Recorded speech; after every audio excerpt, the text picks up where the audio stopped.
नमस्कार दोस्तों, स्वागत है आप सभी का आपके अपने YouTube channel Shri Ram digital classes में।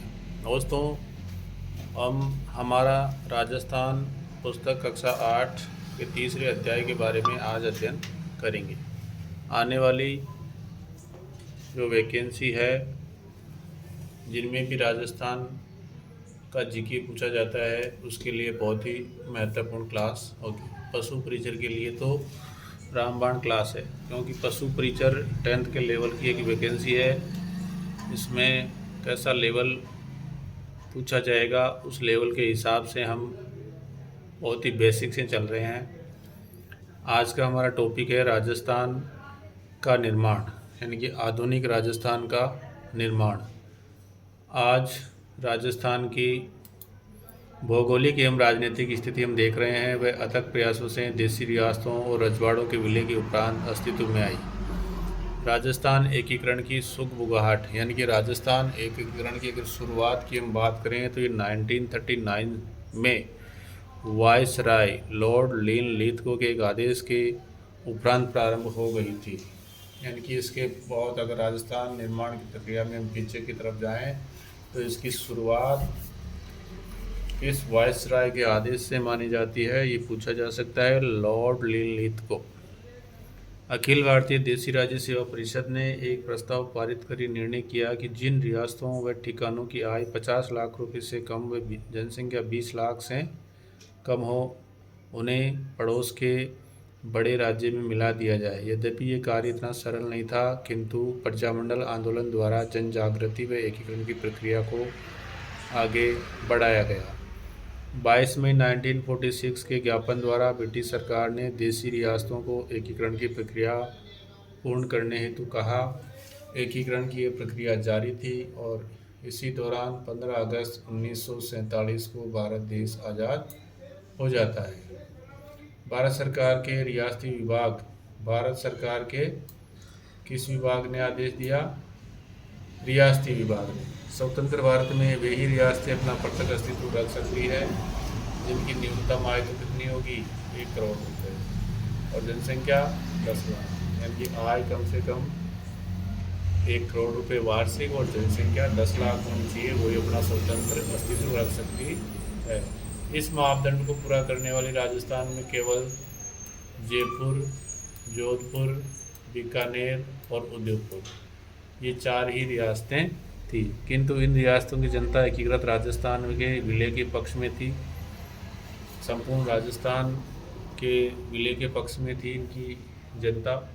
प्रजा का नेतृत्व प्रजामंडल व अन्य संघों द्वारा किया जा रहा था और देसी रियासतों के कई शासकों ने भी विलय के प्रस्ताव का समर्थन किया। एकीकरण से पहले राजस्थान में 19 रियासतें पूछी जाती है। कितनी रियासतें थी? 19 रियासतें।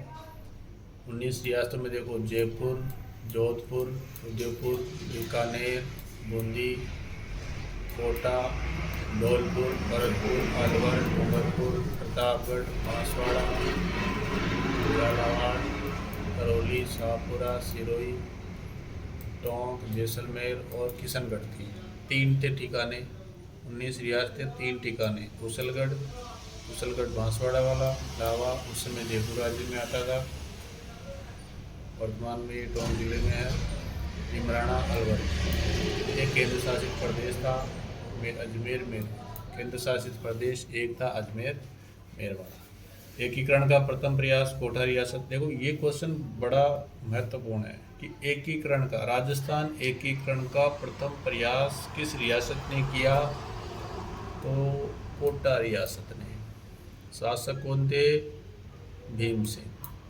कोटा के बाद मेवाड़ में 25-26 जून 1946 को इसी प्रक्रिया को आगे बढ़ाते हुए उदयपुर में राजस्थान, गुजरात, मालवा के कुछ शासकों का एक सम्मेलन किया गया। इसी तरह के अन्य सम्मेलनों में जयपुर, बूंदी, कोटा, झालावाड़ के शासकों ने बुलाए, किंतु ये सब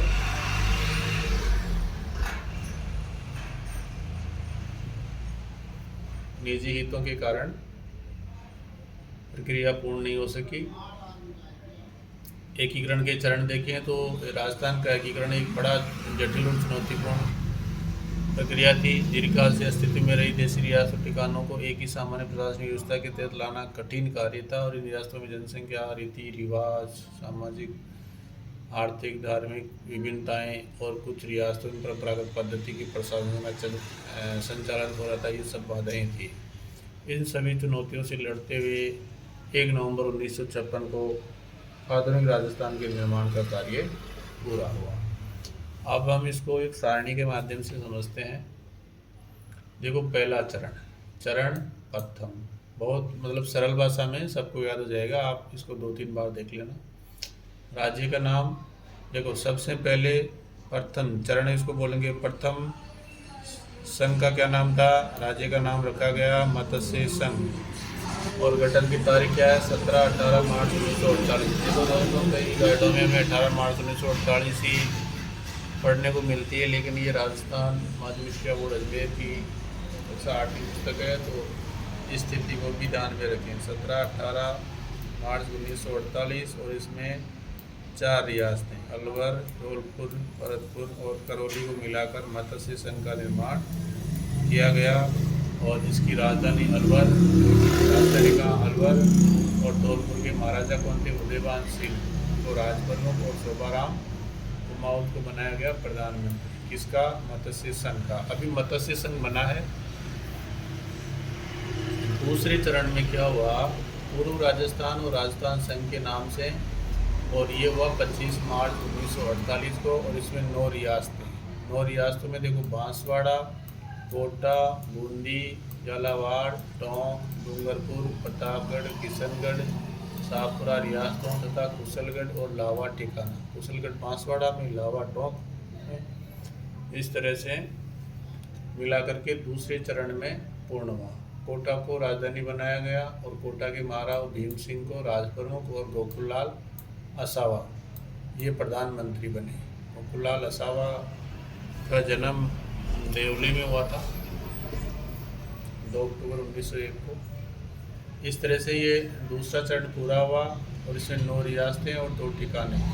तारीख क्या थी? 25 मार्च 1948। मत्स्य संघ बन चुका है। दूसरा पूर्व राजस्थान या राजस्थान संघ बन चुका है। मत्स्य संघ अलग है, ये अलग है, ये ध्यान रखना है आपको। अभी मत्स्य संघ इसमें मिला नहीं है राजस्थान। तीसरे चरण में क्या हुआ कि तीसरे चरण में संयुक्त राजस्थान बना और ये 18 अप्रैल 1948 को, और इसमें केवल उदयपुर, मेवाड़ को इसमें मिलाया गया और मेवाड़ के महाराणा भूपाल सिंह को राजप्रमुख और माणिक्य लाल वर्मा को प्रधानमंत्री नियुक्त किया गया और इसका उद्घाटन भारत के प्रधानमंत्री पंडित जवाहरलाल नेहरू द्वारा किया गया। यानी कि अभी जो दूसरा चरण हुआ है ये वाला पूर्व राजस्थान संघ, इसमें उदयपुर मिला है, ठीक है। मत्स्य संघ अभी अलग है। चौथा चरण हुआ वृद्ध राजस्थान के नाम से हुआ, 30 मार्च 1949 का हो, और राजस्थान की 4 बड़ी रियासतें कौन सी? जयपुर, जोधपुर और बीकानेर, जैसलमेर। जे और बी, यानी कि जयपुर, जोधपुर, जैसलमेर और बीकानेर का विलय हुआ और इसी वजह से राजस्थान की 4 बड़ी रियासतों का एक साथ विलय के कारण ही राजस्थान का जो स्थापना दिवस है वो 30 मार्च को मनाया जाता है। जयपुर के जो महाराजा थे मान सिंह द्वितीय, उनको राजप्रमुख बनाया गया। हीरालाल शास्त्री को प्रधानमंत्री बना दिया गया और महाराणा भूपाल सिंह को महाराज प्रमुख का नया पद दे दिया गया। सरदार वल्लभ भाई पटेल ने वृद्ध राजस्थान का उद्घाटन किया, यानी कि चौथे चरण का उद्घाटन किसने किया? सरदार वल्लभ भाई पटेल ने। तीसरे चरण का उद्घाटन किसने किया? पंडित जवाहरलाल नेहरू ने। देखो 5वां चरण में क्या हुआ है? 5वें चरण में बहुत सिंपल है, चरण आपको रखना है याद। 5वां नाम है संयुक्त वृद्ध राजस्थान। इसकी तिथि है 15 मई 1949 और इसमें हुआ क्या है कि जो सबसे पहले जो मत्स्य संघ बना था ना, उस मत्स्य संघ का वृद्ध राजस्थान में विलय कर दिया गया और इसी के साथ निमराना का भी विलय हुआ। पूछा जा सकता है निमराना ठिकाना का राजस्थान में विलय कब हुआ? तो 15 मई 1949 को। मत्स्य संघ में कब हुआ? तो 18 मार्च 1948 को। ये चीज़ें आपको याद रखना है, क्योंकि मत्स्य संघ बना उसके बाद में ये 9 रियासतें और 2 ठिकानों का फिर बाद में दूसरा राजस्थान या पूर्व राजस्थान संघ बना, और ये 5वें चरण में वो मत्स्य संघ मिल गया, तो संयुक्त व्रत राजस्थान हो गया। छठा चरण में नाम हो गया राजस्थान। 26 जनवरी 1950 को इसमें मिलाया गया सिरोही, देलवाड़ा और आबू को छोड़कर, बाकी सिरोही का विलय हो गया। देलवाड़ा और आबू को छोड़ दिया, देलवाड़ा आबू अभी गुजरात की तरफ है। 7वें चरण में क्या हुआ, राजस्थान तो नाम हुआ 1 नवंबर 1956 को हुआ। राजस्थान में आबू, देलवाड़ा, अजमेर, मेरवाड़ा जो केंद्र शासित प्रदेश था वो, और मंदसौर और मध्य प्रदेश के सुनील ठप्पा क्षेत्र का विलय कर एकीकरण की प्रक्रिया पूर्ण की गई, और झालावाड़ का सिरोंज का जो क्षेत्र था वो मध्य प्रदेश को सौंपा गया। राजस्थान का स्थापना दिवस 30 मार्च को मनाया जाता। एकीकरण तोड़ने या एक करने की प्रक्रिया वृद्ध यानी विशाल बढ़ा। तो दोस्तों ये था राजस्थान एकीकरण का एक सामान्य परिचय।